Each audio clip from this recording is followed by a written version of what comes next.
I don't want to fight Mexican is because I represent Mexico. Was a fucking place. Anymore. He's looking for one shot now. You know, I mean, the end is there for. When David Benavidez, the undefeated Mexican monster, made his ambitions crystal clear, the boxing world took notice. Weird fighter in boxing. Ever see Julio Cesar Chavez in his prime? I'm talking about the daddy. I'm talking about one of the greatest fighters ever. This guy is the closest thing I have seen to a big Julio Cesar Chavez. David, I'm not putting the Chavez thing on you. I'm just saying, you're the closest thing I've seen to a big dude who fights like that. Oh, Canelo's ducking him. This dude's a monster. And I looked and I thought, am I right or wrong about that? No, you're definitely right. You know, you're looking at a man that's not going to let anything outside the ring, you know, mess with his game. But like I said, at the end of the day, I'm not scared of nothing. You know, I accept and I invite war. You know, so if that's what the people of Riyadh, Saudi Arabia want to see, well, let's give it to them. I think everybody is starting to see that I'm fearless, I'm relentless, and I'll fight anybody to get my respect. After watching Canelo Alvarez fall to Terence Crawford, Benavidez became bolder and more outspoken, not only demanding a fight, but also accusing Canelo of being afraid. For years, one name has haunted Canelo Alvarez, a challenge he's repeatedly chosen to avoid. Talking about how he didn't want to give David Benavidez the fight because he was being disrespectful. When you look at the history of Canelo, all the fighters that was disrespectful, calling them out, and he fought all of them. But I just think from a Mexican standpoint, one being extra disrespectful towards the other, he took the sport out of it, and he just felt as if he wasn't going to give Benavidez. Now, Benavidez is ready to settle the score once and for all. After Canelo's crushing defeat to Terence Crawford, the shadow of doubt surrounding his legacy became impossible to ignore. Just weeks ago, the boxing world was stunned when Crawford, the undisputed welterweight champion, moved up 2 weight classes and delivered a performance that made Canelo Alvarez look vulnerable. It wasn't just a loss. It was domination that stripped away Canelo's aura. Even veteran trainers like Ronnie Shields admitted that Canelo's prime might already be behind him. By unanimous decision, he got that. You know, I just thought Crawford was too fast for Canelo. Too many combinations. Canelo doesn't jab anymore. He looked for one shot now.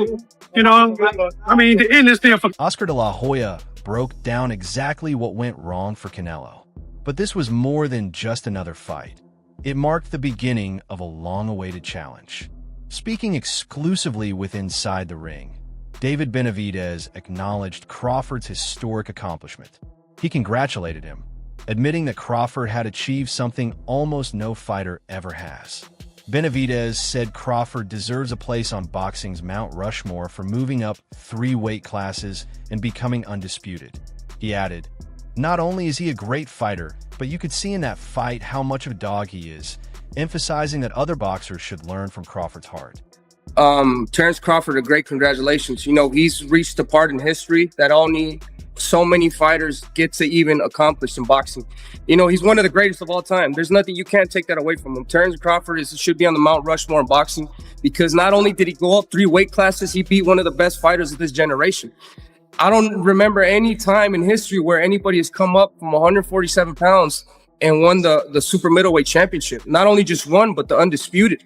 He's won every single title. So, you know, man, that man, not only is he a great fighter, but you could tell in that fight by seeing this combination right now how much of a dog he is. You know what I mean? And I think a lot of fighters could take a lot of notes from Terence Crawford, not only physically, but as take notes in the heart aspect. And I give it all up to Terence Crawford. You know, he's one of the greatest of all time. And, you know, Long before Crawford's dominant win, David Benavidez had been relentlessly chasing Canelo, a ghost haunting the super middleweight division. It's right here. I'm the best in the division.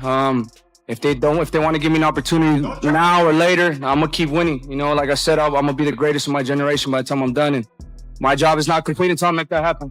For Canelo and everybody else, to just show everybody I'm not f***ing around. I'm here to stay.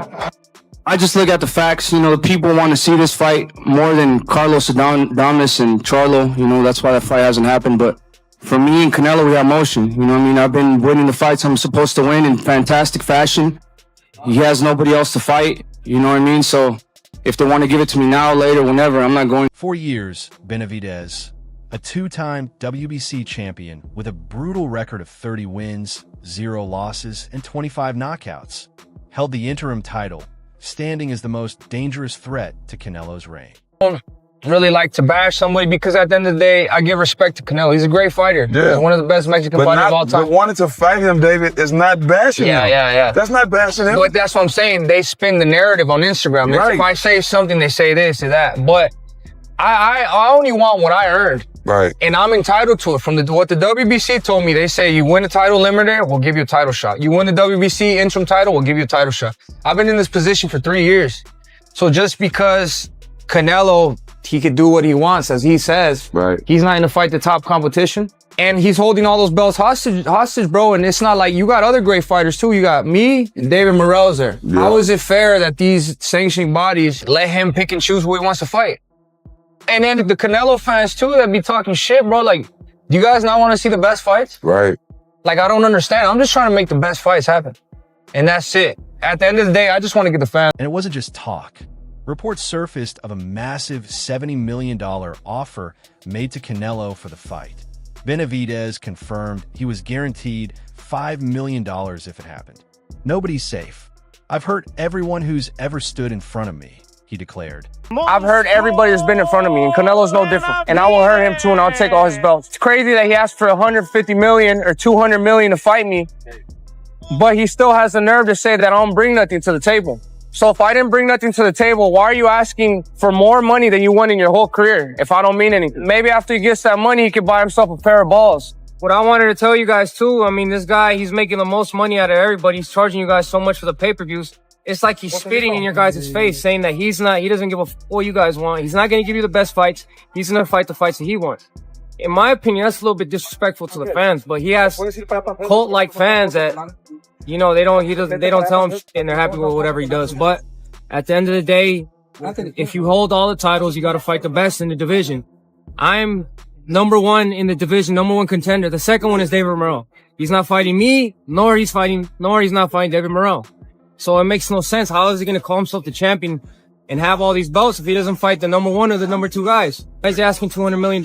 Why, when they bring my name up with him, that's the most money he's going to make. When he fought Amir Khan, he outweighed him by like 25 pounds. But, you know, I think it's just he's running out of excuses and running out of things to say, but that's just how it is. I guess that's when you're the cash guy. But once Benavidez agreed, everything went silent. No calls, no negotiations, nothing. This wasn't empty talk from an unproven fighter. Benavidez earned his shot the hard way. He demolished Caleb Plant in a bitter grudge match, then humiliated the unbeaten and dangerous Demetrius Andrade, forcing Andrade's corner to stop the fight. Canelo, Benavidez, if they fought, which I don't think they're going to fight no time soon, who you think will win? Man, that's hard to say. I think both have pros and cons. You know, I feel like the things that Canelo does better than David. There's things that David does better than Canelo. In a way, I'm not comparing it to this fight, but it's like the better be of Bivol fight. You can say who you think is going to win. You can't say like, oh man, I'm surprised the Bivol won, or I'm surprised the better be of won. You're like, man, that's a damn good fight. So-and-so won. So kind of how I feel about the David and Canelo fight, like who had the best camp, who has the best game plan, who slept the best the night before. And it's not much that separates guys at that level. If David can get on him with his combinations and not give him room to breathe, then, you know, that's probably a night that David gets his hand raised. You know, if Canelo is able to slow the pace down a little bit and catch him with a big shot, David's been dropped before from an off-balance shot. He wasn't really hurt, but, you know, would you be surprised if Canelo stopped him? You know, no. So it's hard to say. Reflecting on his journey, Benavidez said, "Since I was 3 years old, I've had one dream, to become the greatest boxer of all time, and that's exactly what I'm going to do." He explained that this dream is what drives him to chase the biggest names in boxing. The one that's going to chase all of them. Like, these guys are monsters, but this is the monster. Why he wouldn't fight me, especially since, you know, seeing that everybody in this team is on steroids, which including him, he never got off. You think he's on steroids? Of course. How does five people out of your camp get tested positive for steroids? Right. You know what I mean? No, all those. Once this fight is done, is that a fight that you can see happening before the end of your career? Look, I never say no to anything. We'll see later. But I'm focused 100% on this fight. Go one at a time, and you also speak with your team. Yeah, I go one at a time, but you know, every is a possibility. Always. Right. But I've been in this position my whole life. One was Dustin Throne in 2012, 11. Then Mayweather, then Lara, then Cotto, then Callum Smith, then Golovkin, and then if I beat Benavidez, it's gonna be other guy there. They want me to fight. Right. I've been in this position my whole life, but you know, is that time when that fight they ask, I give it to them. Mm-hmm. But right now in this position I am, now is the time I need to ask. My presence he's definitely scared of me. You know, if you have a fighter talking so much trash in front of you, why don't you make an example of him to the world? Beat me in the ring and make a whole lot of money. But Canelo Alvarez, as you can see from every time he fights a guy that's big with power, like Bivol, you know what I mean? And he's not able to suppress these fighters as much as he's able to suppress the little fighters. You know what I mean? So he sees a lot of things in me that he can't stop. You know, not only does he see speed, does he see power, but he sees a lot of heart in me. You know what I mean? At the end of the day, I'm going in there and I want to prove myself to the world that I'm the greatest fighter. And it doesn't matter. It doesn't scare me to get in there with another great fighter because I know that elevates me and who I am as a competitor.